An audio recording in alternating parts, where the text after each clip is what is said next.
person, and this is Mr. Johan Maertens. I'm living in Belgium, so he's also from Belgium, so that's very special. And he is, if I say it correctly in English, orthopedic psychotherapist, and he's an international health and management advisor, master in psychology and educational science, trained in multiple psychotherapy methods and discipline, and founder of healthcare centers for drug addiction treatment and prevention. And he's going to talk about youth prevention influencer from the International Rotary program. So give a warm welcome to Mr. Johan Maertens. Thank you, Tanja. Thank you for the invitation, and I'm honored to be in this group of experts, and that already inspired me to have some more accents on the children's rights for our Rotary International organization. The project, as part, after my career in the treatment and prevention sector in Belgium, I became a member of Rotary, and on the condition that Rotary would engage itself and its organization for addiction prevention. They agreed with me, and in a history of 10 years we were able to establish a Rotary Action Group for Addiction Prevention. I will explain later what that means, but it means that we can contact any Rotary club in the world to present our projects and to look for cooperation. So we have a big potential, and I am very happy with the opportunity to have Lucas in the group, because we are aiming at youth and youth prevention influencers. And maybe we have 60 more today. So I will first get back on another presentation, because I need to show you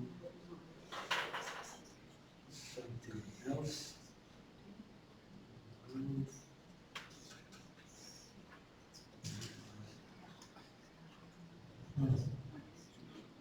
Sorry.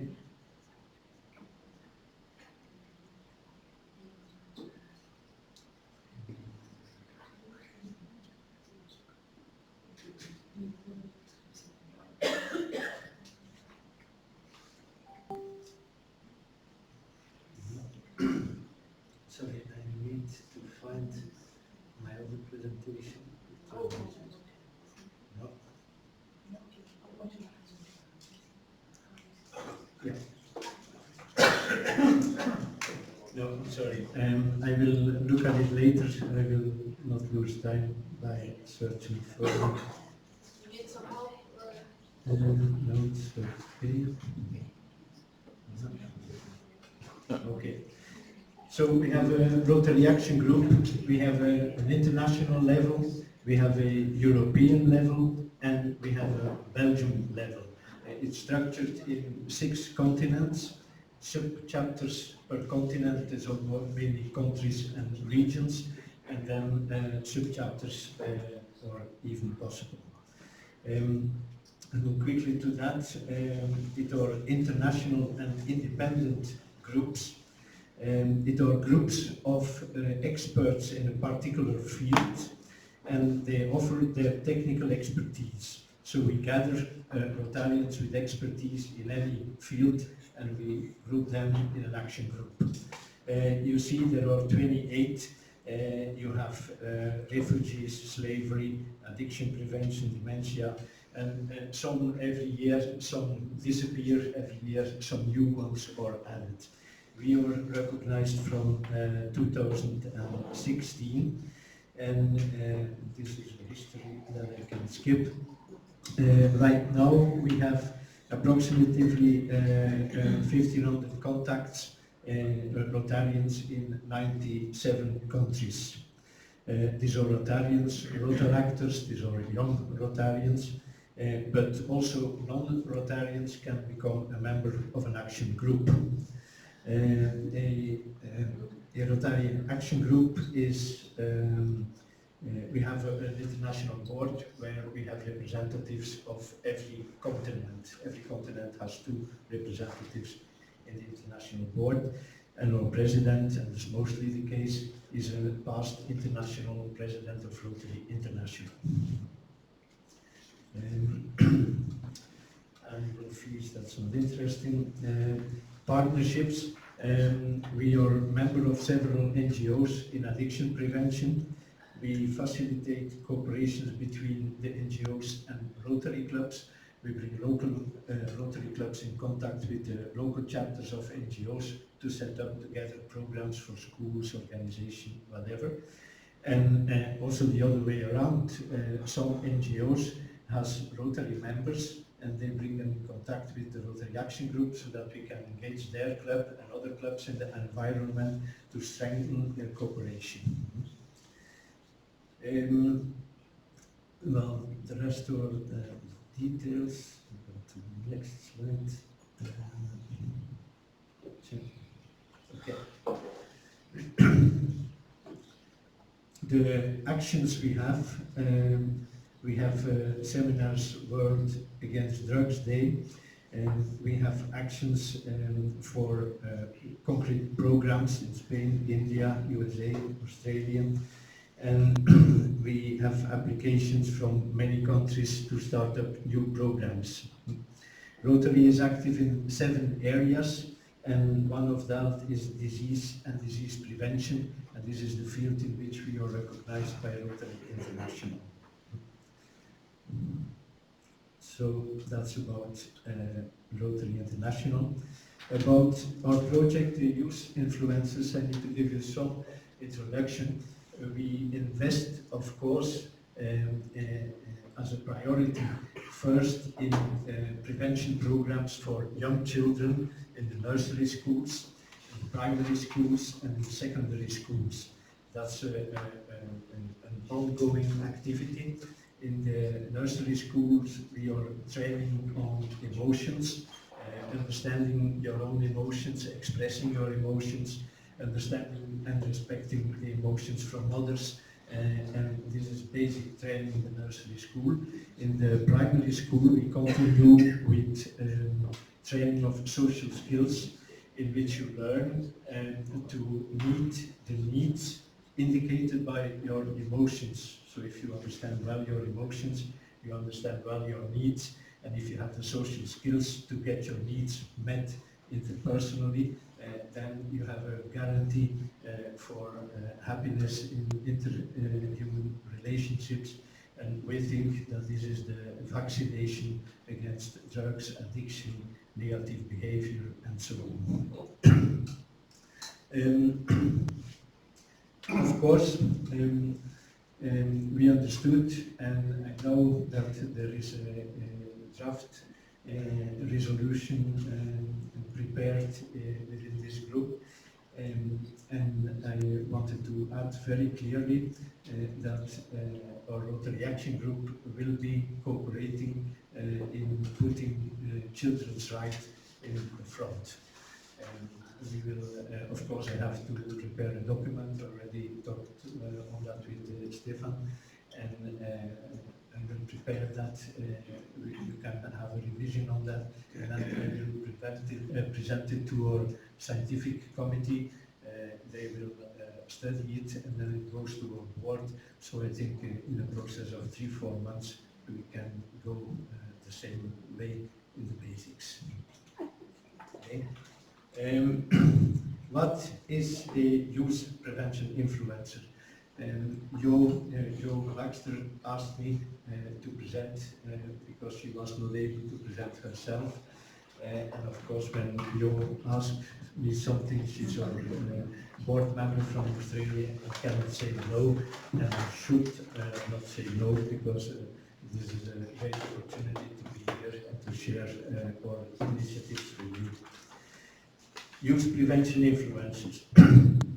This is, as I said, we focused on the programs, the prevention programs, but to develop a prevention program that is evidence-based, it takes much money, 3-4 years to develop it, to make it evidence-based, and then 2-3 other years to disseminate it, to use it, and at that time it's already not actual anymore, and mostly not evidence-based anymore, because there is no follow-up research. So that's a process with some questions with. Of course, we continue that because it's essential. But we looked at possibilities to have cheaper, flexible programs with a bigger diversity, and that were tailor-made for Rotary clubs to act on. So the group we aim at is a group between 12 and 24. Every chapter defines its own target group. For Belgium and Europe, our target group is 16 to 24. And we look at young people who take a stance and influence prevention policies on alcohol, drugs and tobacco, as well as programs, service and messages, and who positively impact the lives of their peers. Of course, youth leaders who influence other young people to prevent drug use among youth, and who can act as ambassadors to advise the government. So for instance, in the programs in Belgium, we cooperate with the national umbrellas of the biggest youth organizations in the country, and they are organizing our trainings for their youth leaders. Their youth leaders give them those trainings to the young people, members of the youth organizations. So this can give a cascade that is very important. So our aim is to give youth a voice. We are not finding something new. We have already over 10 years the Youth Forum at the United Nations Office of Drugs and Crime. We have also the UN Youth Forum on Mental Health.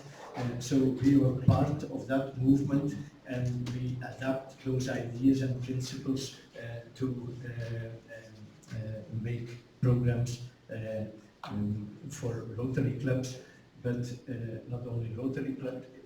If it fits for a Rotary club, it fits for every club in the world, every service club in the world. We have 35,000 Rotary clubs, but in the world we have 150,000 service clubs. And the cost price of this youth prevention influencers program is a yearly cost of something about $2,500 per year for a club, and that's nothing. So we aim at disseminating that project so that clubs that engage for many years and build up a network of young people in their local community with their financial support to be active in prevention in their own way. I'll explain more of that. This is the annual meeting. We just had the annual meeting in Vienna 2 weeks ago, where we were able to present our youth prevention program at the site event, where the Global Youth Declaration on Prevention, Treatment and Rehabilitation was presented, and we were able to have our own site event to present the project. The details, I will skip that.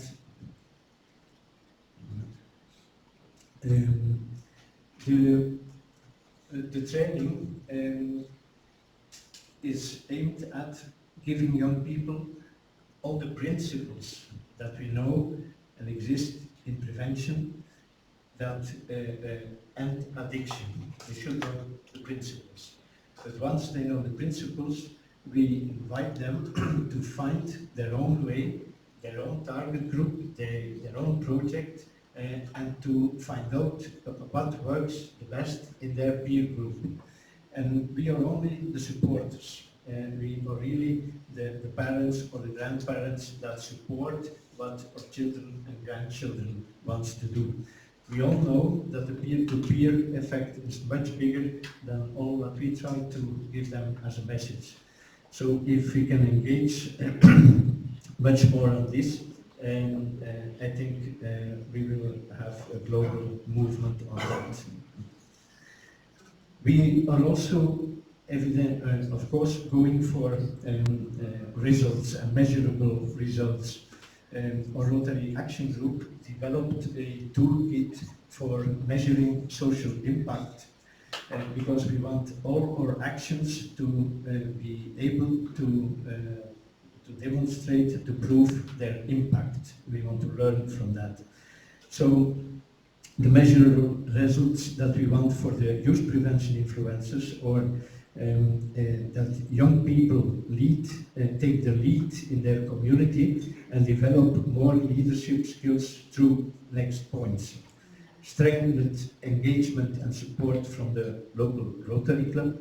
We want to see Rotary clubs involved, and the measurable impact is the number of youth prevention influencers they are able to train, to bring in, the number of money they invest in it, and the number of years they continue that.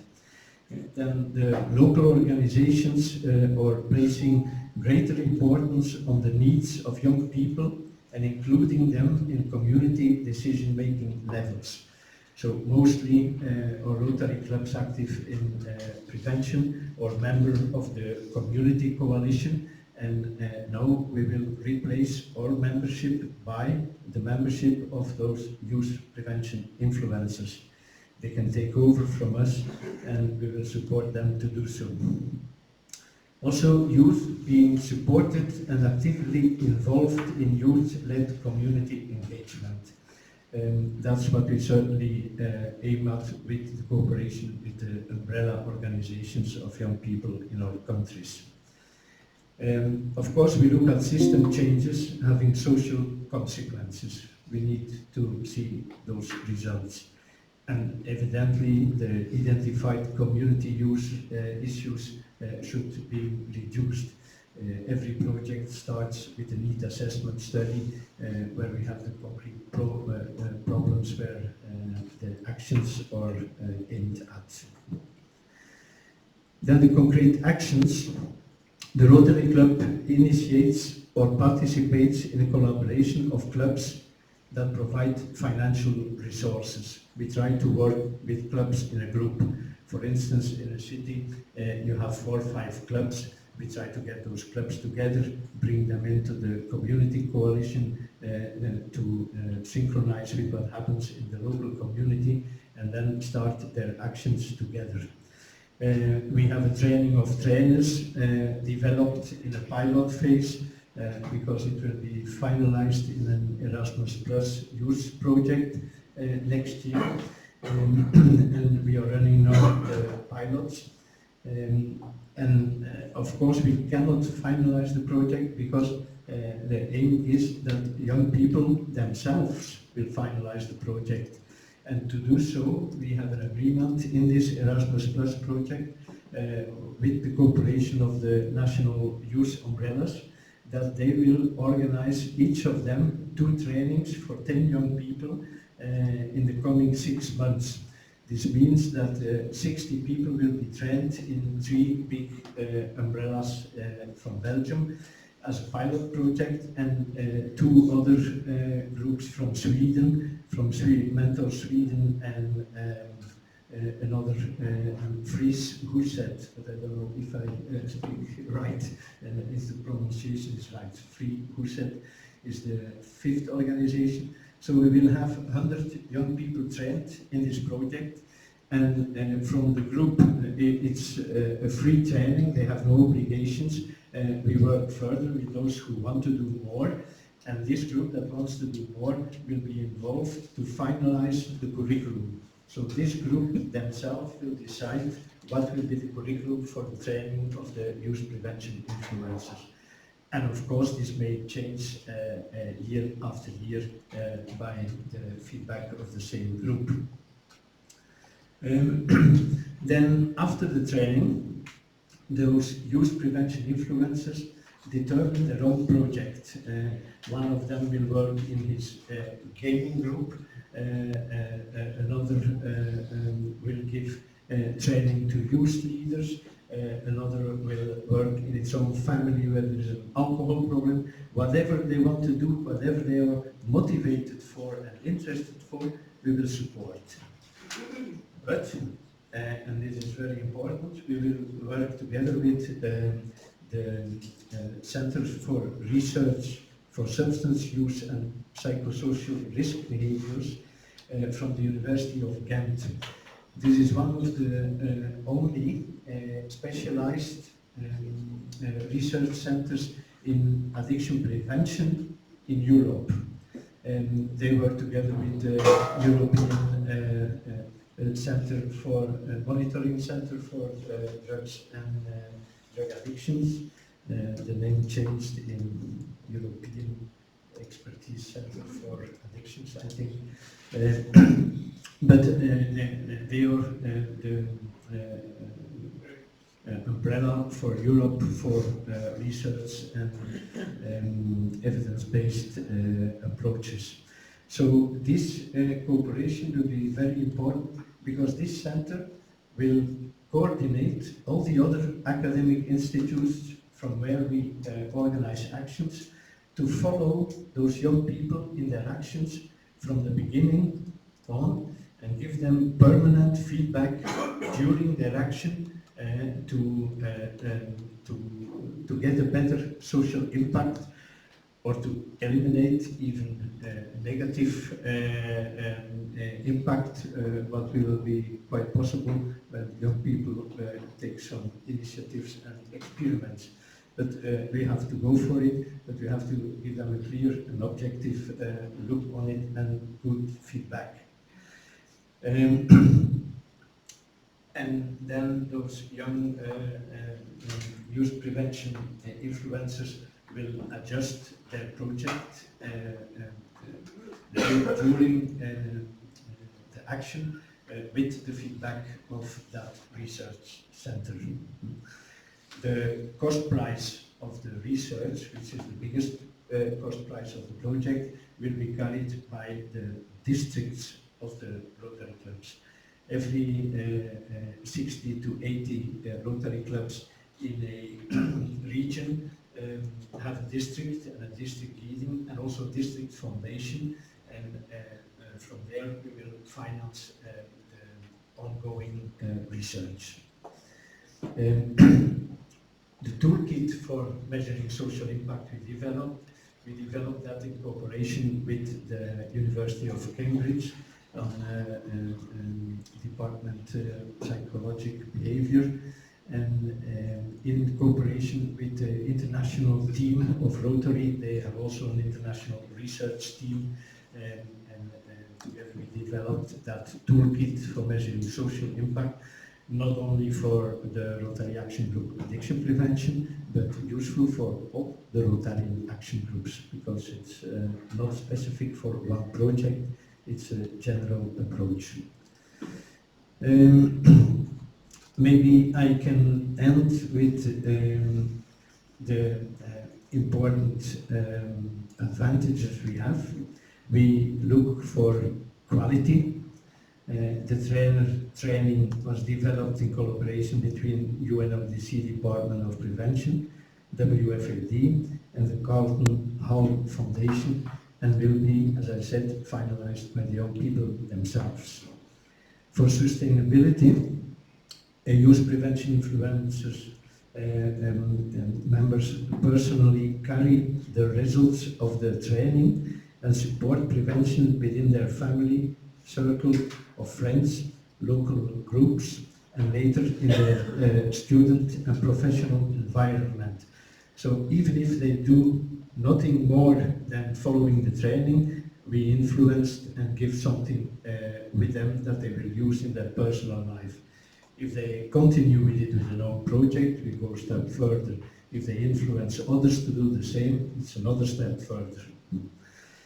Then growing impact. A Rotary Club can train a group of youth prevention influencers year after year, allowing the group and their impact to grow over time. Low cost, I already said, once the trainers are trained, the annual cost of the initiative consists of project support for those young people and participation cost for the international meetings in Vienna because we also want to bring those young people into the international groups of young people that are gathering in Vienna and of course from the United Nations in New York for our American young people. So this is the advantages that we see. Maybe I can show you, to close my presentation, a small film. If I still have the time for that, it's about 5 minutes, but it's the other presentation, so I have to change here. That was the early one. It's about the Global Youth Declaration on treatment, prevention and rehabilitation that was presented to the member states at 68 CND 2 weeks ago. So let's see if this works. First presentation. First presentation. Yeah. Thank you.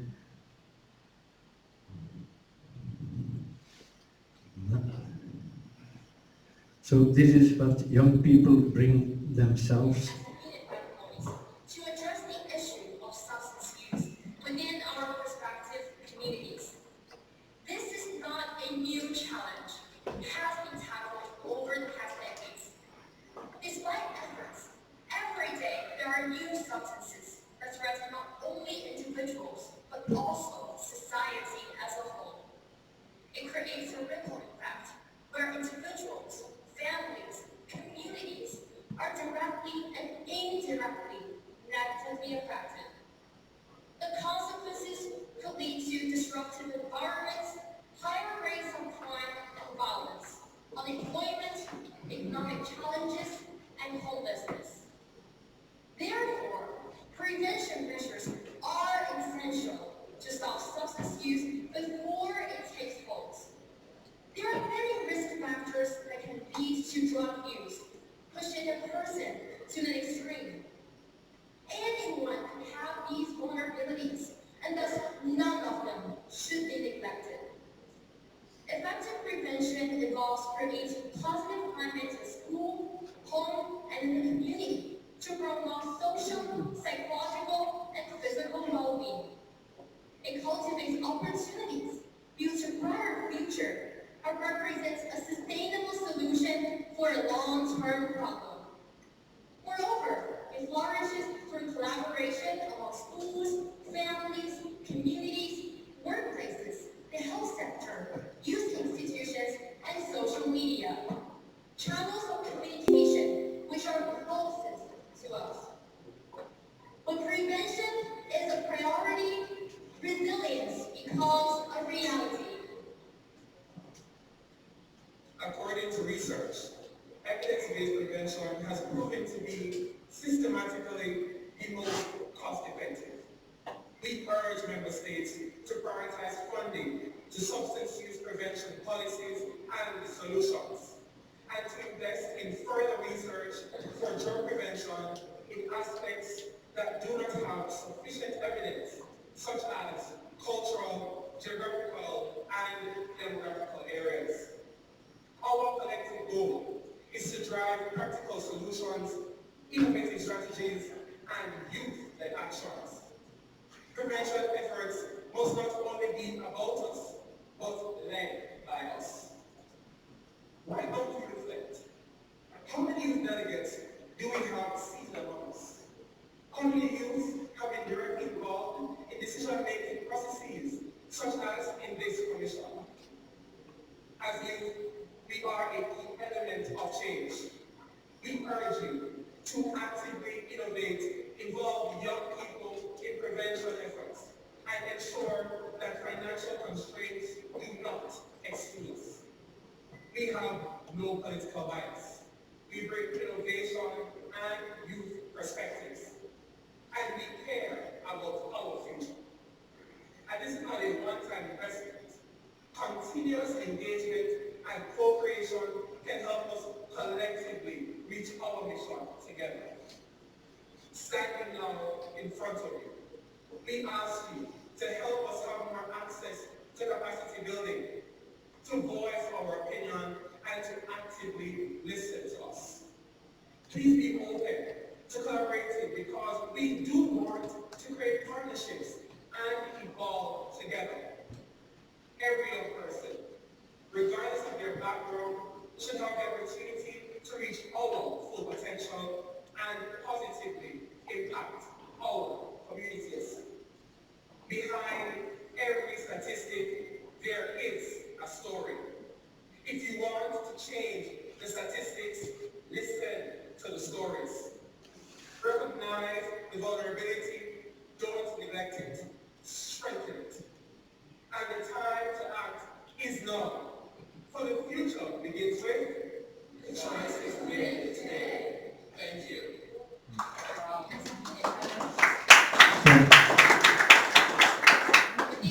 This statement was made by 35 countries, represented by 2 young people from the country. So this action is not coming from the NGOs, it's coming from the member states. That's an important difference. And we think as Rotary we can answer 2 questions. They clearly said prevention is not only about use, but led by use. We will contribute to make that happen. And they also said, don't exclude us because of financial means. We will add the financial means. Thank you.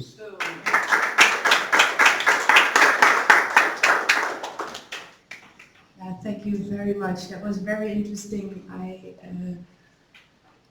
I'm impressed about the involvement of the youth. And like they said, they have to be involved because we, let's say older people, can think about it, but they have to do it because they are our future. And I think so, and I really thank you for that. It was really inspiring. Thank you. And actually it was... Both sides. You're welcome. Yeah, we'll do questions later, so because we need to speed up because we also have people waiting from Australia, so we have to be a little bit on time. I will still be there in the break, and then we can have questions and discussions. Okay. Yeah. Wonderful.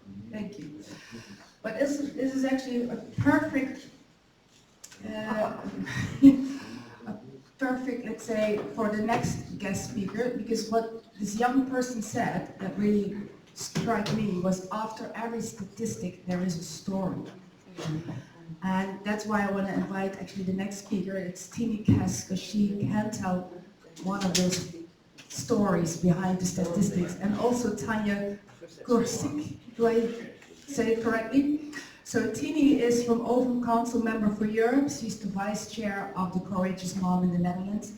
And Tanja is the founder and director of the Little Blue Shed in Uganda. She's the one who is giving all these nice, beautiful gifts.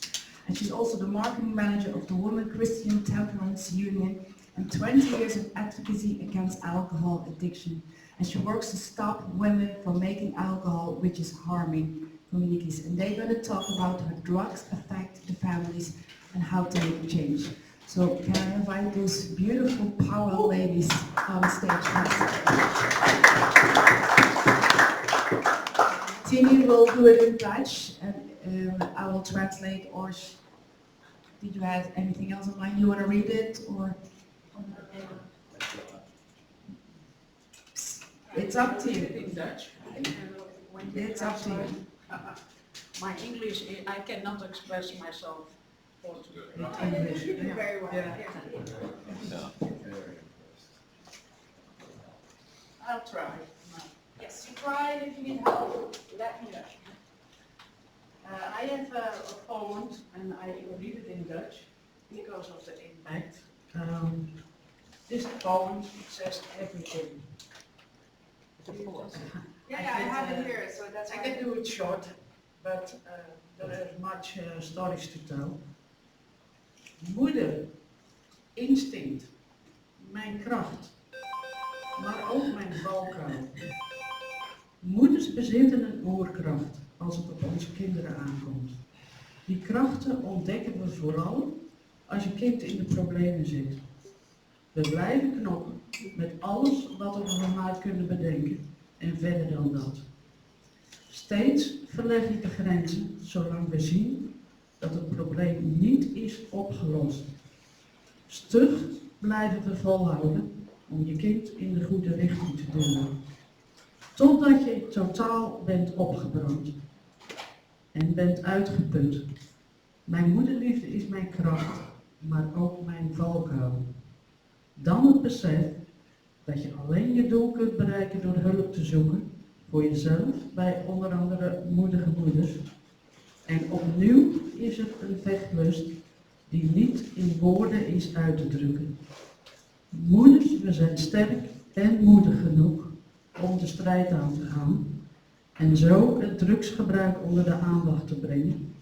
Immers, voorkomen is beter dan genezen.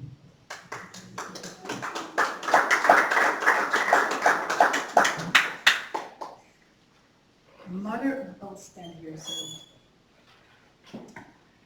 Mother instinct is my strength, but also my pitfall. Mother possesses a primal force when it comes to our children. We discover those forces especially when your child is in trouble. We keep fighting with everything we can of and beyond that. We keep pushing the boundaries as long as we see that the problem is not solved. You stubbornly keep on preserving to push your child in the right direction until you are completely burned out and exhausted. My motherly love is my strength, but also my pitfall. Then the realization that you can only achieve your goals by seeking help for yourself, and among others, courageous mothers. And again, there is a fighting spirit that cannot be expressed in words. Mothers, we are strong and courageous, enough to take the fight and thus bring drug use to the attention.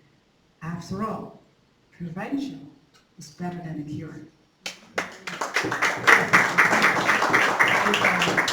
Yes. I am a partner. I'm not a brave mother. I'm a partner.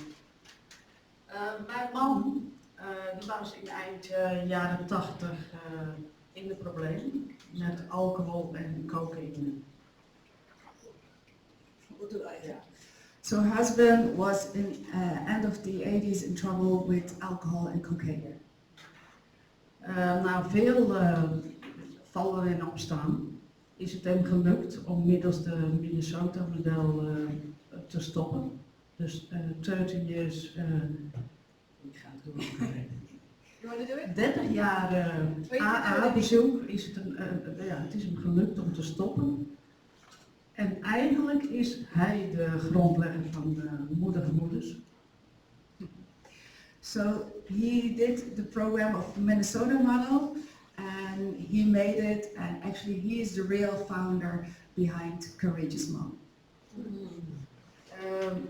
NA bestond nog niet, dus hij wilde zelf een zelfhulpgroep voor jongeren in Volendam oprichten en dat is gelukt. Het cocaïneprobleem is steeds groter in Volendam en van daaruit ga ik ook naar zo'n kwam hulp roepen, andere jongeren en zodoende is in 2004 Moedige Moeders ontstaan. So he started a group for young people in Volendam, and he made it happen, and it was a huge cocaine problem in Volendam, and he made a difference, and that's how Courageous Mom started. I go further with the story of Courageous Mom.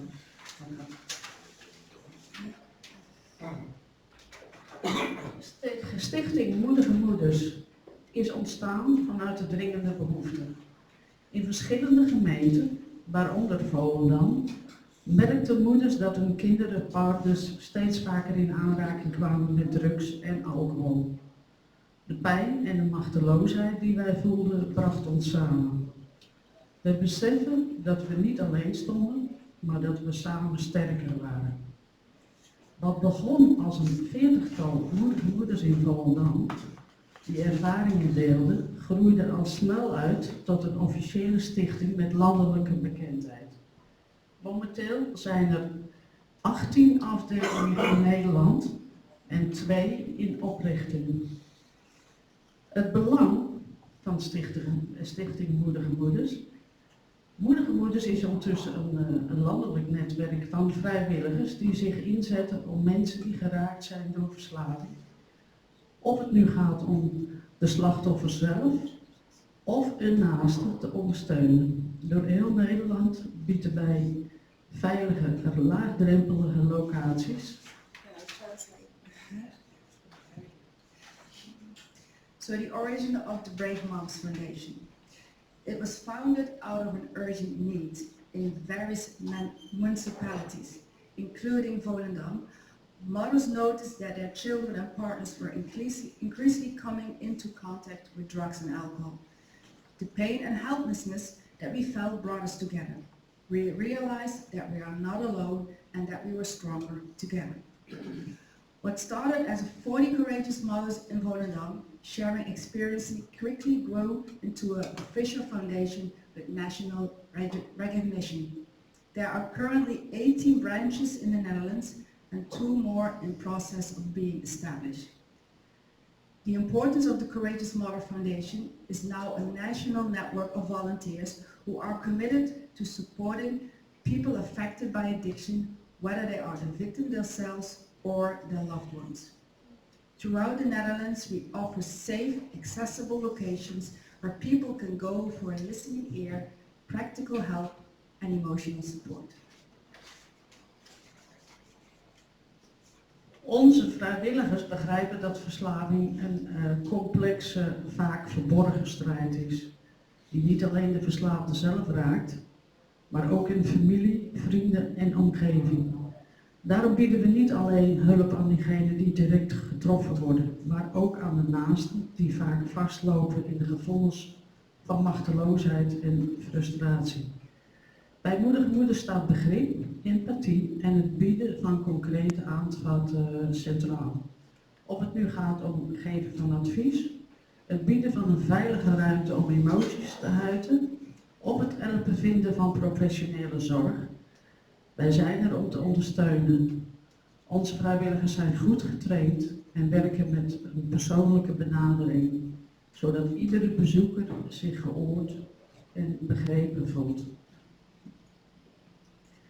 Our volunteers understand that addiction is a complex and often hidden battle that affects not only the addicts themselves, but also their families, friends, and environment. That is why we offer help, not only to those who are directly affected, but also to loved ones who often get stuck in the feeling of powerlessness and frustration. At Courageous Mother, understanding empathy and offering concrete tools are central. Whether it's giving advice, providing a safe place to express emotions, or helping find professional care, we are here to support. Our volunteers are highly trained and work with personal approach so that every visitor feels heard and understood. Belang van preventie. Hoewel het ondersteunen van ouders cruciaal is, moeten we ook kijken naar preventie. Hoe voorkomen we dat jongeren verslaafd raken? Hier zijn een paar belangrijke pijlers. Voorlichting en education. Jongeren moeten al op een vrij jonge leeftijd leren wat de gevaren zijn van drugs en alcohol. Dit begint thuis, maar ook op de scholen moet er structureel aandacht voor zijn. Open communicatie. Veel jongeren experimenteren uit nieuwsgierigheid of door groepsdruk. Als ouders en scholen een veilige omgeving creëren waarin jongeren vragen kunnen stellen en hun gevoelens kunnen uiten, is de kans kleiner dat ze de verkeerde keuzes maken. Alternatieven bieden. Sport, cultuur en andere vrije tijdsactiviteiten kunnen de jongeren helpen om niet te vervallen. Volendam is, even toevoegen, bezig met het IJslandse model. Maybe you know something about it. They work hard to get the younger ones with other activity in the weekends. But it is a process of 20 years. I'll translate what you said before. So now we go to prevention. While supporting parents is crucial, we also need to look at prevention. How do we prevent young people from becoming addicted? Here are a few key pillars. Information and education. Young people need to learn about the dangers of drugs and alcohol from an early age. This starts at home, but schools also pay structural attention to it. Open communication. Many young people experiment out of curiosity or due to peer support.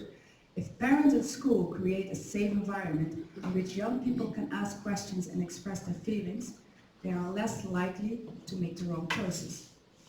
Offer alternative. Sports, culture and other leisure activities can help young people avoid falling into substance abuse. Municipalities and schools play a major role in this. And that's why she was talking about the Iceland project, to use that and to get it into the Netherlands as an experiment to help people. And supporting parents. It is important that parents learn to recognize signals and know how to act. The Brave Mother Foundation helps by sharing experience and offering tools. Wij zijn niet alleen, want nu komen we bij Code Rood. Wij zijn niet alleen een steunpunt voor ouders, maar we hebben ook een belangrijk onderdeel in de strijd tegen te verslaan. De signalen die we uit het hele land krijgen zijn zorgelijk. Drugsgebruik wordt genormaliseerd en de middelen worden steeds heftiger. Persoonlijk zou ik dan ook code rood aangeven. We hebben lot over marijuana. Maar bij ons is de youth, de young youth, they begin met ecstasy, MMC and the coke. They even not blow anymore. Door openheid en steun en preventie kunnen we samen voorkomen. Dus we zijn called Donkey Shot. We blijven doorstrijden om die boodschap te brengen, ondanks het reguleren wat we proberen. Want ik vind toch, vader staat, vader, moeder, burgemeester, vader en moeder, die moeten dit signaal afgeven dat het een zootje bende is. En ondanks de signalen, we moeten toch die boodschap blijven brengen. So the Brave Mom Foundation is not only a support center for parents, but also an important part of the fight against addiction. The signals we receive from all over the country are worrying. Drug use is being normalized, and the substances are being increasingly more intense. Personally, I would therefore issue Code Red. Through openness, support and prevention, we can prevent young people from falling further into the grip of substance abuse. And she is actually addressing mayors and other politicians to really act and no longer do nothing. And she's fighting hard to do that. And we need to keep repeating the message no matter what. Even if it feels like we're fighting like Donkey Shot against windmills, we need to continue and keep fighting. Yeah. Wow.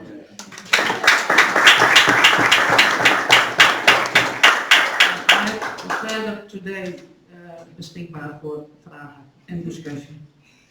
And she's there for if any people have any questions later. So thank you, Tini.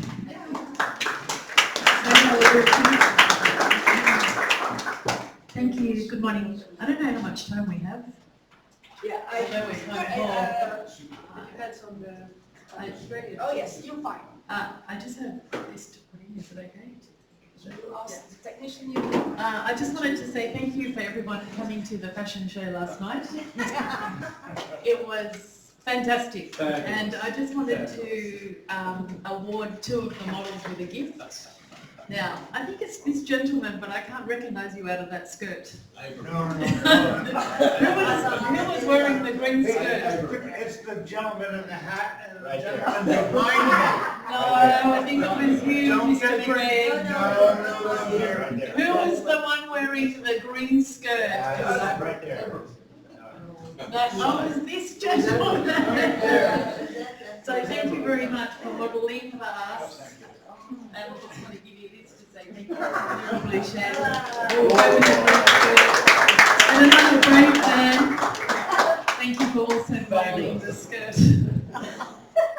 So thank you so much for helping the Little Blue Sheds showcase our products. Yeah. My name is Tanja. I'm Australian. My parents are Serbian, and I live and work in Uganda. And as from the age of 10, I started smoking cigarettes. My parents came as migrants to Australia and unfortunately had to work and didn't have much time to look over the children, and I got led astray into all sorts of activities since I was young. So smoking, drinking. By the time I was 16, I was taking drugs. And that went on for another 20 years. And it was life damaging, but at the same time it's given me really good hands-on experience for the ministry that I run today in Uganda and for WCTU, which is Women's Christian Temperance Union. I've got a little bit to talk about that. But it's given me really good, I've been sober and clean for 10 years now. I thank God for that. And now I'm able to use that experience. Why Africa? I don't know. I feel called to Africa. But I'm able to use that knowledge and experience and pain, because our pain gets used in ways that we'll never know, that we can also help others. So I have a big passion with girls that are heading into prostitution because of poverty, alcoholism, and all the vulnerabilities that come from living in impoverished conditions. So I just wanted to tell you a little bit about Little Blue Shed for those that don't know. We have 4 categories of operation. We are a non-government organisation. We run missions, we run community, wellness and handmade. So these are our 4 categories of operation in Uganda. Today we'll be looking at the rights of the child, which is under our community and our wellness section. There's a popular African proverb, I'm sure you've heard of it. It takes a village to raise a child. I'm sure you've all heard of that. Meaning an entire community of people must provide for and interact positively with children for those children to experience and grow in a safe and healthy environment. What I love about Africa is the sense of community, and they look after each other's children, which I love. When I go back to Australia or I go to other developed countries, there's not that unity where you can see where other children are going astray. I think that's what happened to me when I was younger, and nobody actually could come and report it to my parents, and I fell into that trap. So I love teaching on parenting, even though I'm not a parent. I think it's a really important area. You would know, being a mother. I'm surprised that you're a mother of 6. Yeah. But I think parenting has to be a real target to be able to identify when your children are heading into crisis. Because my mum, even though she did a fantastic job, she was too busy working to put food on the table. And I think a lot of parents are in that position where they're working and they're not seeing what's going on around them, especially with young girls in pregnancy as well. They go out, they meet boys, they're young, they're not advised, all of a sudden they're pregnant. And so I think the environment that we grow up in and the people that are around us really makes a big difference. So what if the whole village is engaging in substance abuse on a daily basis? What kind of environment will that child grow up in? That's the question. So our environment, what will happen if it's dysfunctional? Of course, we're going to bring up, sadly, daily drinking from morning to evening is the cultural norm in most villages where I come from, in Rotary, which is the top part of Uganda. If you go to Kampala, we're like 8 hours up. Today I'll be talking about my village, which is called Kitchenjudge, where the Little Blue Shed head office is located, and if you ever would like to come for a visit, you're most welcome. Yes. So, what happens on a daily basis in my village? When you walk out of our head office and you walk up the street, we have drinking places everywhere. And the men drink the local brew, which is called a jonna, and it's millet based and it's brewed, and they see it as a culturally appropriate activity to meet and discuss issues and also numb, because we know that alcohol numbs our emotions, don't we? We don't just drink for the hell of drinking, like just for the sake of drinking. It's doing something to us. It's either decreasing our stress, making us forget temporarily, but when we wake up we have double the amount of problems. So my job is I walk around to these drinking groups and I interact with them, asking them. I just sit with them, I have a soda because I don't drink anymore, but I share my testimony. I tell them I used to drink for 20 years, and then they'll say, but you help us, you help us. So they're actually asking for help, but they don't know how to come out of that help. Such things as the 12-step program is not there, and Little Blue Shed will be introducing that. So while the men are drinking the millet, the women are brewing to make an income. So that's a woman in the local neighbourhood brewing. So yeah, maybe you can identify the people from Africa. I don't know if the same thing goes on, but I don't know if I've been strategically placed in a drug and alcohol village to be able to help as many people as possible. But then the women are brewing, and I've also had conversations with them, and they're happy to give up the brewing if they have something to do, because it's the money that's bringing in the brewing. So this is where Little Blue Shed also comes in from the wellness part, and also making the items, teaching skills, and giving an income, so then people can move away from dangerous activities, and that includes prostitution. We have many young girls going into prostitution just to make money for survival. So the Little Blue Shed, we also give out like basic essentials like menstrual pads and smearing cream and things like that, so girls can come to a safe place rather than go with men who will say, oh, well, I'll buy you that, just give me your body, and then they end up pregnant. And most of them that are with me are from that kind of background. It goes back again to parenting, because where are the mums to realise what's going on? They're too busy trying to make money for the family, and they're not realising what's happening with their children. I can identify with that. Not that the mums are bad, they're not bad, they're just trying to do their best with what they have, and then the children get led down the dark path. So, Anjona, which is that local brew, tales of a drink that unites people. People that drink are so tight, they are so united, it's amazing. They can drink out of a straw with saliva out of the same pot. Now, is that insanity? I mean, where do we sit as non-drinkers and we can sit and unite like that? But whenever they have a problem, they come together and they work it out. So I discovered that if we create the same environment, we can also attract people, but just switch it for tea instead of a jonna. So it's promoted culturally and accepted gathering that unites people, even the children. So in this culture where I am, in Uganda, it unites people. Even to the point that you can see this is a family shot, and you can see the children also taking the straws. Yeah. And look how little they are. They're so small. This is a jerry can. Yeah, it's a jonna, which is made from millet. Do you know millet? It's okay. It's like a grain. Yeah. Do you guys have it? Do you have it in Kenya? Millet. Yes. Do you have it in Nigeria? Sure. Yeah. So they make. Okay, we would call it a tapa, where they mingle, and you're supposed to eat it with food, or posho, which I think in Kenya they call it gali. It's a white maize, and you mix it with water, and you're supposed to eat it with food. But they're using it to brew and ferment it, so it becomes alcoholic. Yeah, so you can pay 4,000 or 5,000 shillings, which is $2, and you can sit at this drinking place all day and drink. And therefore kids are suffering because there's no school fees that are being paid. The mothers are there struggling, walking up and down, carrying firewood, babies, fetching the water, and the men are just sitting there drinking. Now when I ask them why, what is the problem?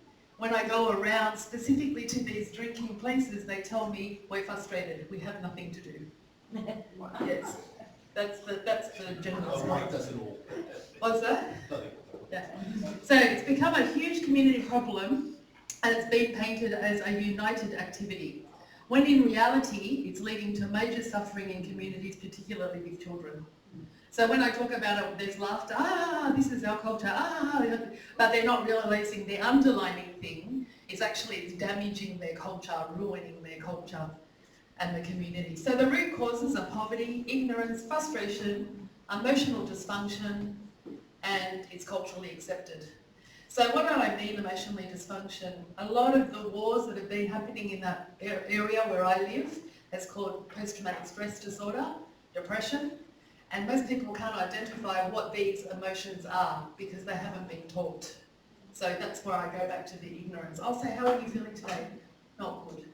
But not realising that that could be depression, or it could be what we label in the Western world something they're not quite sure. I just feel bad and I just need to drink today. Which means to me, counselling needs to take place to be able to help people process some of the traumas and the emotions that they've been through. Major outcomes, more poverty, HIV. There's loads of HIV in our area because, you know, when you drink, your barrier goes down, your senses become crazy, and you end up doing things that you regret in the morning. And, you know, a huge consequence is HIV. Child abuse and neglect, children having no education due to lack of school fees, domestic violence, prostitution, and overall a non-productive community. So these are all the major outcomes that we're trying to address. We're a grassroots organisation. I'm on the ground 24/7, which I'm trying to change in the future because it gets a little bit stressful, and I think it was the other gentleman saying we have this force that keeps pulling us to go back. No matter how much I try and run away to my comfortable Australia, I feel my heart is pulling me to be able to help these people because of the experiences that I have been through. Okay, our major solutions: providing job opportunities for the ladies brewing, tailoring, and for men we're doing some carpentry. So this is the Little Blue Shed head office. We have training centres, we were blessed with land. I've just finished constructing for 1.5 years. We have fellowship areas, we have training centres, we're doing a demonstration garden to teach women how to grow vegetables, tomatoes, carrots and all of that. That's in the Garden of Eden. So we're trying to make it a centre of influence where in the middle of the darkness we are the light, and we can bring people in and offer different solutions. We're also having an addiction centre in that area. So main solution, sensitising the community of the drugs, dangers of drugs and alcohol. Most people don't know what they are. And so other people are coming on board to come and help me with that, and even people from overseas. Running 12-step recovery programs, which in my entire area, we don't have 12-step program. I worked in the mental health ward for a while, and I was teaching the 12 steps, and there was a bunch of guys, and they were in there because of psychosis or, you know, overuse of alcohol or mental illness. And when I started to work the 12-step program with them, they got a lot out of it. But I didn't have a stable foundation to invite them back to continue. And they would look for me in town and say, where are you? Where are you? We want to continue. So there is the want of doing it. It's just putting the structure down. And I think it was Shane that mentioned this morning, we've got the scaffolding, but we need the structure, like the foundation. Yeah. So implementation of counselling, and those that are already, that's a typo, and 12-step program. Yeah, doing the 12-step program. And implementation of school visits to build awareness to youth about the dangers of alcohol. So going around and sensitising youth before the prevention, the prevention part of it. So the other one that we're coupling with that is purity, prevention and purity from sexual activity, because it gets a lot of the young girls in trouble. I'm Christian, so of course I've got to put a Bible verse in there. My people are destroyed for lack of knowledge. Education and building awareness is the key to overcoming and keeping our community and children safe. That's what we believe in. And we can put programs in, well-researched programs, ones that maybe we've walked through ourselves as experiences that have worked, that we want to put in place for others, and that's what we're trying to do. So that's the Little Blue Shed part, and I love doing it. And at times it can get very hectic, but when you see the results of how much difference you can make by empowering people through skills, by empowering people through education, and slowly transforming one life after another, it keeps you going. because sometimes we're just created to do that. Yes. Now, I wear another hat, and that is working for an organisation called WCTU. I don't know if anyone's heard of that organisation, Women Christian Temperance Union. So it's funny how we've kind of joined forces, but we pretty much have the same mission, that we believe in total abstinence. I don't believe in 1 or 2 is okay, because if you give me 1 or 2, I'll be having 6 and 7 and being on the table dancing by midnight.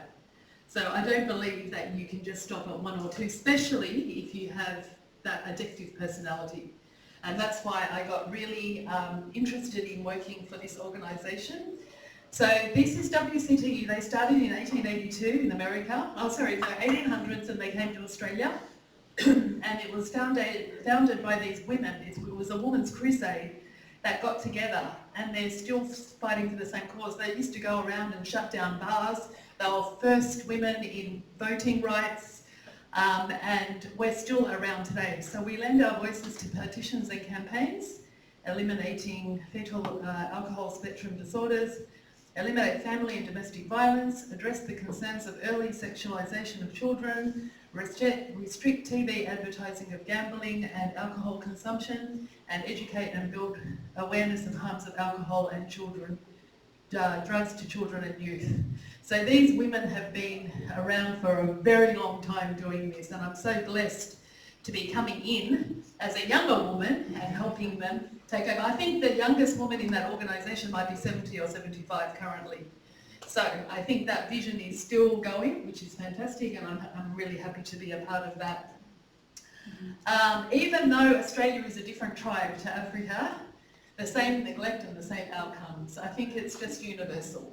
Children are just going to suffer wherever, whether you're in Africa, Asia or Australia.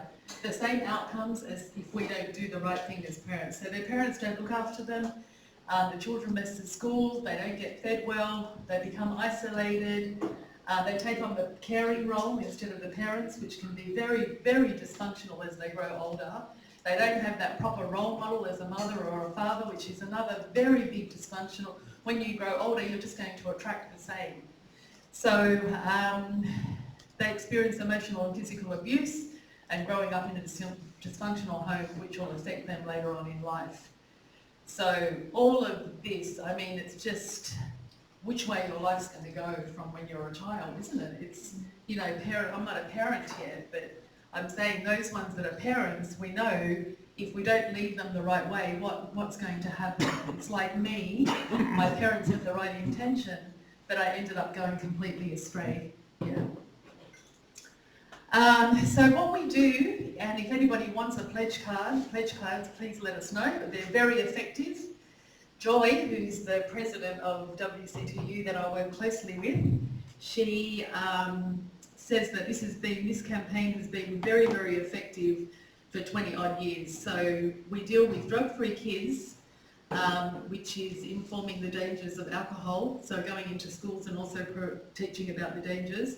And they sign a pledge card which says, I promise with God's help to abstain from alcohol, tobacco and all other harmful drugs. And then they get a copy of this and they sign it. So then later, when they get tempted, they may remember. So it's like a pledge card, and they're available if anybody wants them. I can email you the artwork and you just print them off.